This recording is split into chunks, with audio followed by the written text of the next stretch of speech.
Hi, it's General Matamoros reporting from the Gibby Cruiser on February 29th, 2020. You may be wondering why they chose me, the tallest showman, for this trip. It is because I know the passageway the best. It can shrink down my ship.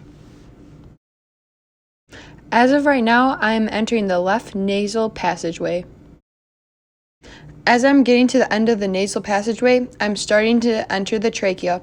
It seems as though it has a C-shaped rings on the cartilage embedded in the trachea walls. Looking ahead, I am now coming up on the bronchi. It looks like the bronchi seems to have mucus that lines the walls and kind of similar to the trachea. But hey, look at it, it's the bronchiole. As I approach the bronchiole, it seems as though it is leading us straight to the alveoli.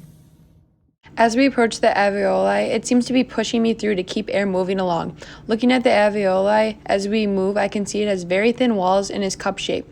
It seems as though we are getting to the end and we are going to begin going into the heart, on the side where there is low oxygen in the blood to ensure our one-way flow of blood. As we reach the vena cava, there seems to be two parts to it, the superior vena cava and the inferior vena cava. The superior vena cava carries blood from the neck, head, arms, and chest into the right atrium, whereas the inferior vena cava carries blood from the legs, feet, and organs in the abdomen and pelvis area to the right atrium. But guess what? We are also in the largest vein in the body. Look ahead now. I think I see the right atrium. Here in the right atrium, it seems as though it receives blood low in oxygen from the vena cava and pumps it through the tricuspid valve and right into the right ventricle. This is one of the four chambers we are going to see along the way in the heart, but next up is the tricuspid valve. As I travel through this valve, I can tell it separates the right atrium from the right ventricle. This valve looks like it is opening up now, and we are going to start moving along because the blood is starting to flow from the right atrium into the right ventricle. So here we go, onto the right ventricle. I have now arrived in the right ventricle, 2 out of the 4 chambers of the heart. Here in the right ventricle, it looks like we are receiving the deoxygenated blood from the right atrium and pumping it to the lungs through the pulmonary valve.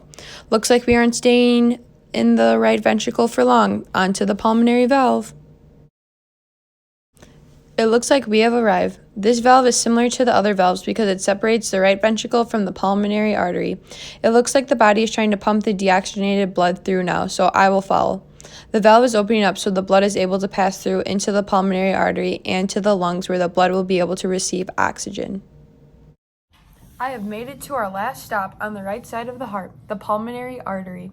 The pulmonary artery is taking the deoxygenated blood from the right ventricle right now and passing it onto the lungs, so it can become more oxygen rich and move on through the capillaries to the pulmonary veins. Pretty cool if I do say so myself. We are now on the left side of the heart as we enter the pulmonary veins. They start off by transferring freshly oxygenated blood from the lungs to the left atria that we will be coming upon soon. The pulmonary veins are very pretty and filled with red, rich, oxygenated blood. As we fly through the circulatory system, our next stop is the left atria. The left atria receives the oxygen-rich blood from the pulmonary veins and pumps it through the mitral valve into the left ventricle. This is the third of the 4th chamber in the heart, but hey look, what's over there? I have now come upon the mitral valve. This valve lets blood flow from the left atria to the left ventricle. It helps prevent blood from flowing backwards as it moves throughout the heart. So with this being said, we are gonna keep moving forward. I see we have moved on to our next stop, the left ventricle. This is the last of the 4 chambers of the heart.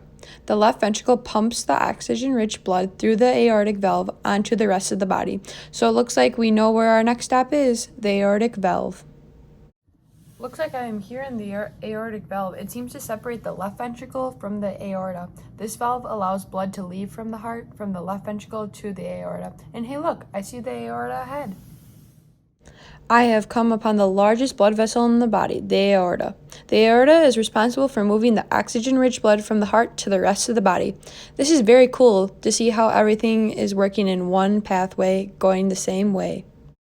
It is General Matamoros speaking here, and we are going to be leaving this human body on today's date of February 29th, 2020. That was one quick trip. I'm leaving through the same way I came in, back through the alveoli, going on to the bronchiole, then bronchi, then trachea, then finally I'm going to come out on the right nasal passageway. And there is the end of my trip. Happy you could take along. General Matamoros over and out.